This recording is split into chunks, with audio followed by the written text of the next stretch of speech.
আসসালামু আলাইকুম। Prompt engineering simplified Bangla টিউটোরিয়ালের পঞ্চম পর্বে আপনাকে স্বাগতম। আমাদের আজকের লেসন কগনিটিভ ভেরিফায়ার প্যাটার্ন।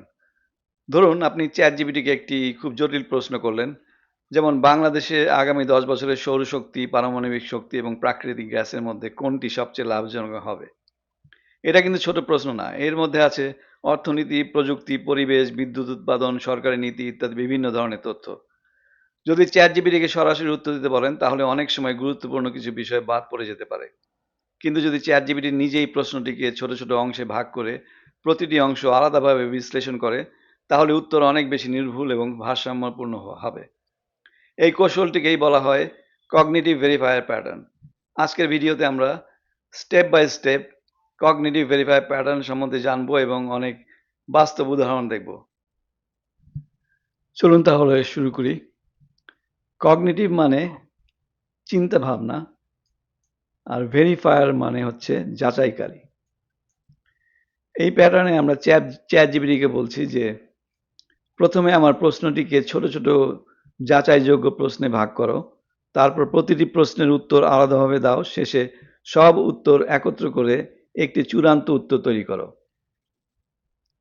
অর্থাৎ যেন এআই এক লাফে উত্তর না দেয়, বরং একজন দক্ষ গবেষকের মতো ধাপে ধাপে চিন্তা করে। এতে অনুমান কম হয় আর যুক্তিসঙ্গত উত্তর পাওয়ার সম্ভাবনা বেড়ে যায়।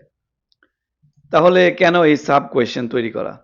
এর কারণ একটি বড় সমস্যা একসাথে সমাধান করা কঠিন, কিন্তু যদি সেটাকে ছোট ছোট অংশে ভাগ করা যায় তাহলে প্রতিটি অংশ সহজে বিশ্লেষণ করা যায়। আমরা মানুষও ঠিক একইভাবে কাজ করি।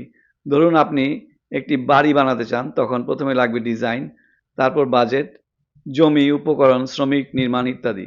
এখানে আপনি সবকিছু আলাদা করে পরিকল্পনা করে তারপর সব একত্র করেন।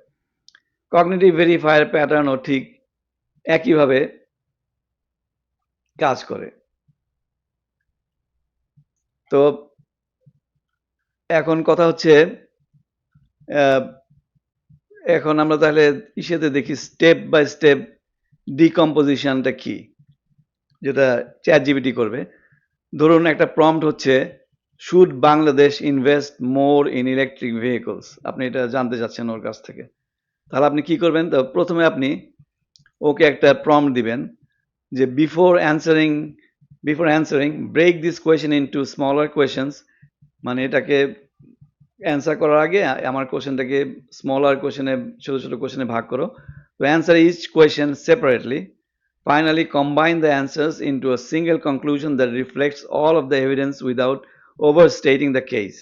Summarize the overall picture, acknowledge both advantages and limitations, and explain what the evidence suggests while noting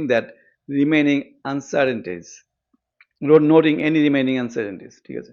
তো এটা আর কি হচ্ছে আপনার প্রম্পট। আপনি বললেন উত্তর করার আগে তুমি আমার সবকিছু আগে ছোট ছোট প্রশ্ন ভাগ করে তারপরে বেশি কথা না বলে প্রশ্নগুলা উত্তর দাও, তারপর সামারাইজ করো এবং সব একসাথে আমাকে উত্তরটা দাও। তো আমরা এটা এখন ট্রাই করে দেখি চ্যাট জিপিটিকে।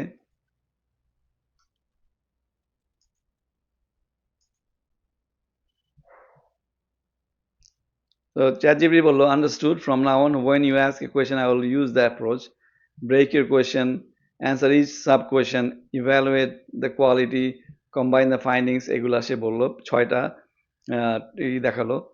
তো যেহেতু আমরা প্রম্পট দিয়ে দিয়েছি, এখন আমরা দেখি তাহলে আরেকটা আমার প্রম্পটটা আমি যা জানতে চাই সেটা আমি টাইপ করি। তাহলে এখন আমি বলি, how can I prove my websites SEO. এখন চ্যাট জিপিটি কিছু প্রশ্ন তৈরি করবে, তার প্রতিটি প্রশ্ন উত্তর দিয়ে শেষে একটি সমন্বিত সিদ্ধান্ত আমাকে দিবে। দেখি কি বলে সে। আচ্ছা, সে বলছে how can I improve my website SEO. Sub question এটা, is your website technically optimized for search engines? Key improvements. Sub question 2, তারপরে দিল sub question 3, 4, 5, সিক্স যে ছটা সে বলেছিল সে ছটা দিল, তারপর সাতটা are users having a good experience. আচ্ছা, sub question 8, are you using structured data. 9, 10, are you improving your website continuously, update all the articles. আচ্ছা, সব কিছু সে আমাকে অ্যাডভাইস দিয়ে দিল প্রথম থেকে, কিভাবে আপনি এসইও ইমপ্রুভ করবেন প্রথম থেকে। সে সব অ্যাডভাইস দিয়ে তারপরে লাস্টে একটা কনক্লুশন দিল, overall conclusion, the evidence from SEO best practices subject, সেটা বলে দিল। তো এটা হচ্ছে আপনার একটা উদাহরণ। তো আমরা আরেকটা উদাহরণ দেখি, প্রোগ্রামিং এর উপরে দেখি।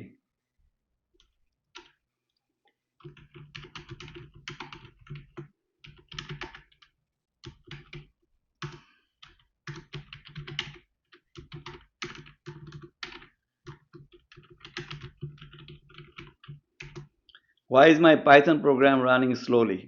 দেখি কি বলে সে।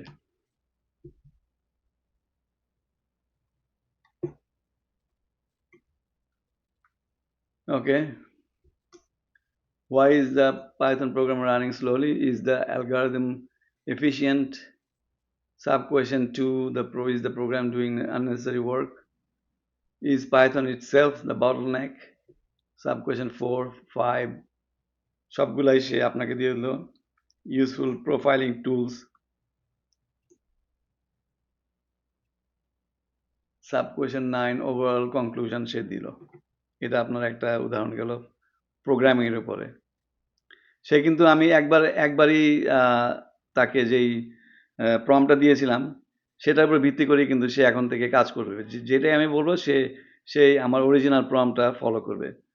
এখন একটা রিসার্চের উপরে একটা প্রম্পট দিয়ে দেখি। Should remote work become permanent? Remote work কি পার্মানেন্ট হওয়ার উচিত? দেখি কি বলেন। এখানে সে বলছে, আবার সেই সাব কোয়েশ্চেন দিচ্ছে, how does remote work affect employee productivity, মানে কর্মীদের প্রোডাক্টিভিটি কিভাবে এফেক্ট করে। Sub question 2, how does remote work affect collaboration and innovation. আচ্ছা, 4, 5। সে একইভাবে সবগুলো সাব কোয়েশ্চেন দিয়ে ওভারঅল কনক্লুশন সে আমাকে দিয়ে দিল। এখন আমরা একটা বিজনেসের উপর আরেকটা উদাহরণ দেখি।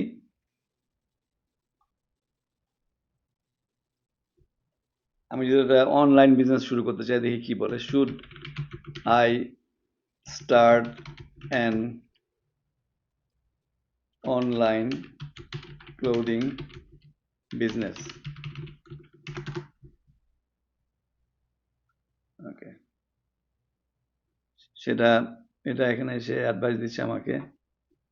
Should you start an online clothing business? This is a personal decision, so the answer depends on several smaller questions rather than a universal recommendation. Universal recommendation না দিয়ে এটা যেহেতু পার্সোনাল, তাই পার্সোনাল ডিসিশন, সে ছোট ছোট কোয়েশ্চেনগুলো দিচ্ছে। সাব কোয়েশ্চেন হচ্ছে, is there a sufficient market? Do you have a clear competitive advantage? Do you understand? 5, 6। তারপরে সে ওভারঅল কনক্লুশন দিল, the available evidence suggest that starting an online clothing business can be a worthwhile opportunity if you have a clear niche, a realistic business model, and a plan for marketing and operations. এবং পুরা conclusion সে আমাকে জানিয়ে দিল। এবং এই প্রম্পটগুলো আপনি কিন্তু ইচ্ছা করলে যদি বাংলায় করতে চান বাংলায় করতে পারেন, ইংরেজিতে চাইলে ইংরেজিতে করতে পারেন। আপনার এটা এখানে আমি ইংরেজিতে দেখালাম, যেহেতু আপনি প্রম্পট ইঞ্জিনিয়ার যদি হন, আপনার ক্লায়েন্টদের সাথে ইংরেজিতেই আপনার কাজ করতে হবে। আর যদি আপনি বাংলায় করতে চান, আপনি এগুলোকে বাংলায় ট্রান্সলেট করে বাংলায় বলে সে একইভাবে আপনাকে উত্তর দিবে। এখন আরেকটা দেখি।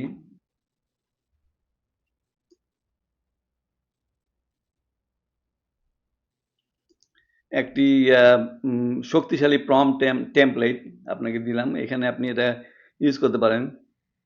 এই টেমপ্লেটটা আপনি সব ধরনের কাজেই ব্যবহার করতে পারবেন। যেমন before answering, break this question into smaller questions, answer each question separately, finally combine the answers into a single conclusion that reflects all of the evidence without overstating the case, summarize the overall picture, acknowledge both advantages and limitations, and explain what the evidence suggests while noting any remaining uncertainties. এটা আছে দিয়েছিলাম। আচ্ছা, এটা হচ্ছে, আচ্ছা এটা নয়, এটা হচ্ছে আরেকটা টেমপ্লেট, যে এই টেমপ্লেটটা আপনি যে কোনো কাজে ব্যবহার করতে পারেন। Before answering a question, break it into smaller questions that need to be answered. Answer each question, sub-question separately. Check whether any important information is missing. If assumptions are required, clearly mention them. আচ্ছা, এবং আরও শক্তিশালী version যদি চান তাহলে আপনি বলতে পারেন analyze the problem step by step, generate the key verification questions, answer each verification question independently, identify uncertainties or missing information, then provide the final answer based on all verified findings. তো এই template দুইটা, একটা হচ্ছে আরো বেশি powerful, আর এই template দুটাই আপনি ইউজ করতে পারেন, যে কোনো কাজে আপনি এটা ইউজ করতে পারবেন। তো এখানে যেসব ভুলগুলা করা যাবে না, যেমন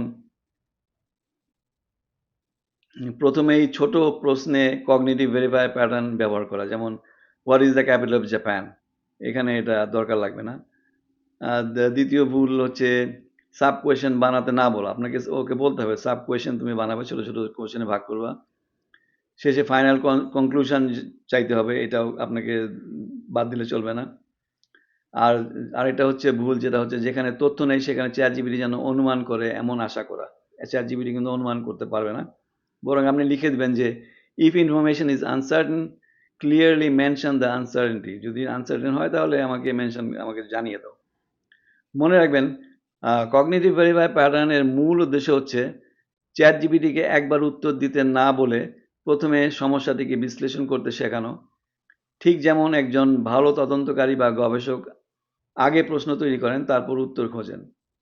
আপনি যদি চ্যাট জিপিটিকে এইভাবে ব্যবহার করেন তাহলে জটিল বিষয়ে অনেক বেশি নির্ভুল, যুক্তিসঙ্গত এবং পরিপূর্ণ উত্তর পাওয়ার সম্ভাবনা বেড়ে যাবে। পরবর্তী ভিডিওতে আমরা শিখব অডিয়েন্স পার্সোনা প্যাটার্ন, অর্থাৎ একই বিষয়কে কিভাবে ভিন্ন ভিন্ন শ্রোতার জন্য ভিন্নভাবে উপস্থাপন করা যায়। ভিডিওটি ভালো লাগলে লাইক দিন, শেয়ার করুন এবং প্রম্পট ইঞ্জিনিয়ারিং সিম্পলিফাইড বাংলা টিউটোরিয়ালের সিরিজের পরবর্তী পর্ব দেখতে চ্যানেলটি সাবস্ক্রাইব করতে ভুলবেন না। ধন্যবাদ, আবার দেখা হবে পরবর্তী পর্বে। আল্লাহ হাফেজ।